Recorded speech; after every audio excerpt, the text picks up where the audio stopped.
This is Democracy Now!, democracynow.org, the Quarantine Report. I'm Amy Goodman. As Israel and Hamas agree to a ceasefire, we turn to look at the tragic death of one Palestinian teenager this week. His name is Obaida Jawabra. Israeli forces shot the 17-year-old dead Monday in the West Bank's al-Arroub refugee camp, where Obaida grew up. He was the subject of a short film in 2019 produced by the children's human rights group Defense for Children Palestine. In the film, Obaida shares his experience as a Palestinian child facing violence under the Israeli occupation. Despite his young age, he was detained at least 3 times by Israeli forces, starting at the age of 14. This is Obaida in his own words at the time he was just 15 years old. My name is Obaida Jawabra. I'm from Arroub refugee camp north of Hebron. I'm 15 years old and I like to cook. Arroub refugee camp is full of small houses and big families. When you open your window, you'll see your neighborhood in your face. Its streets are narrow, but its people are friendly and brave. They stand with you when you're in trouble. Life is tragic for children here. They can't play like they're supposed to. There's no freedom. I've been arrested twice by Israeli forces. The first time was really difficult. I was on my way to the store when they arrested me. When they took me for interrogation, they bound my hands in a plastic cords. They used 2 of them so that I couldn't move my hands at all. My eyes were covered in a thick blindfold. It was also covered my nose and made it hard to breathe. When you're walking and can't see anything, you feel dizzy.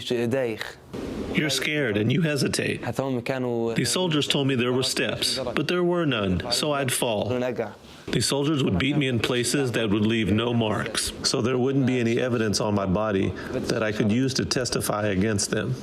A lot happened to me in prison, and when I left, I noticed a lot changed. I had a lot of schoolwork to catch up on. I didn't know which subjects I was going to choose. I chose a vocational school because the schoolwork had piled up. I couldn't catch up. They gave me exams for 2 months, and I struggled a lot. Every day I had to finish a book to catch up. When it produces a spark, you have to pull your hand back a bit, okay? I wanted high grades to prove to the school administration that the effort they put into me was not for nothing, to show that prison will not affect me now. I'm Rashid Arar, the vocational counselor at Arroub Vocational School. As you can see, there's Route 60. Many Israeli settlers use it, and they cause a lot of problems for us. We are located in an area that sees a lot of friction. Sometimes the Israeli forces assault the children. Sometimes there are arrests and raids on the school. Some of the children have been to prison, and some are arrested while they are students here. In both cases, we find when these students come back to us, they can have trouble fitting in. It's not easy for them to interact with others or build relationships. A boy might have an unpredictable reaction to something. We help them restore some balance, get along with others, and focus on school. And help them get rid of some of their habits that could have negative effects on them.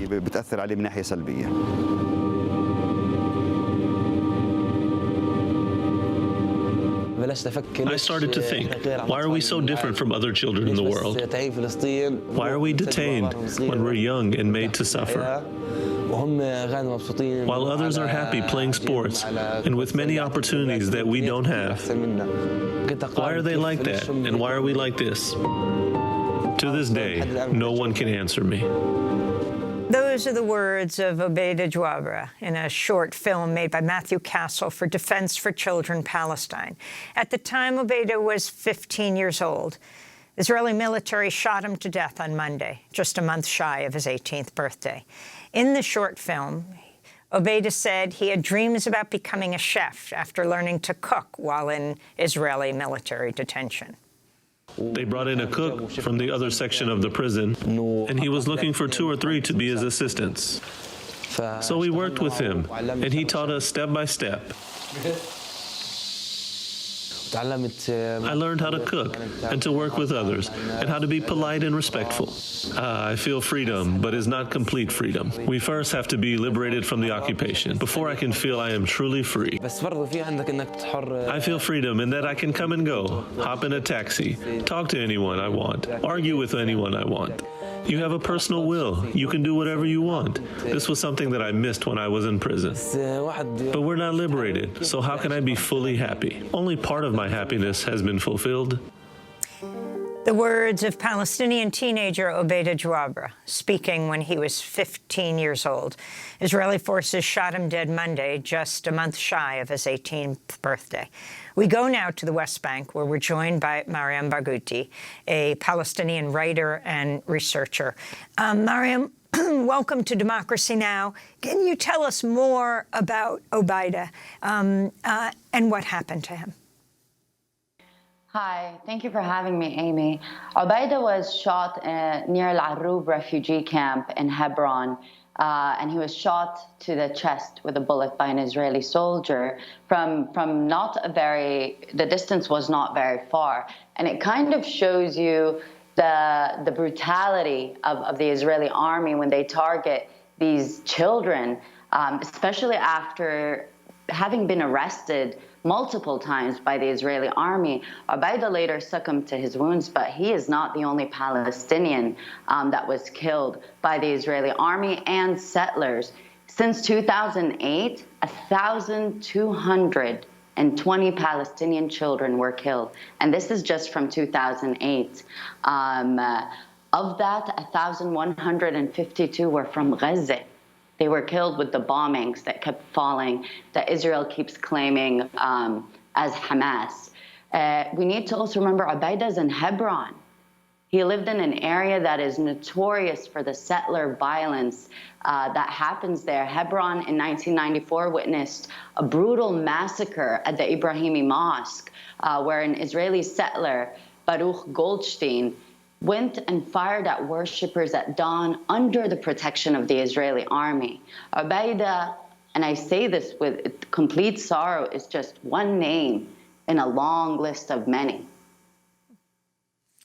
And can you put that into the context of what we're seeing today? What's being hailed around the world, a fragile ceasefire, the deaths in Gaza alone, it looks like 243, about a quarter of them children, over 60 children. And then as a result of Hamas and other militant groups, 12 people dead in Israel, 2 of them children, 2 Thai workers. Right. I mean, with this argument about Hamas, let's remember before 2007 and the takeover of the Strip by Hamas, Israel was still killing Palestinian children. Since 2000, 2,191 Palestinian children were killed. The Israeli army constantly targets Palestinian youth and children, but that's inevitable because we are a youthful population. More than 45% of Palestinians in Gaza are under the age of 18, most of them under 15 years of age. The Israeli brutality in Gaza was unprecedented, and this comes after many aggressions. The ceasefire right now, we celebrate it, we welcome it. We are so sick of counting the names of our dead being killed in the most savage way. But let's remember that this is a pause. What the ceasefire is a pause. Right now, we need accountability for children like Obaida. We need accountability for all the children that were killed in Gaza. If it's too difficult for the world to call for accountability for the killing of us adults, then at least the children. Let's focus on that maybe a little bit. Palestinians who are detained by the Israeli military experience brutal torture and repression. I was detained in 2014, and I was 20 years old for just a week, and it still lingers with me. That experience still lingers with me. So imagine a 10-year-old, a 12-year-old, a 13-year-old going through that experience. So I really think right now, let us hesitantly celebrate the ceasefire, but let us know that this is just one step in accountability for Palestinians. Mariam Barghouti, I want to thank you for being with us. And of course, we're going to continue to cover what is happening in Israel and Palestine.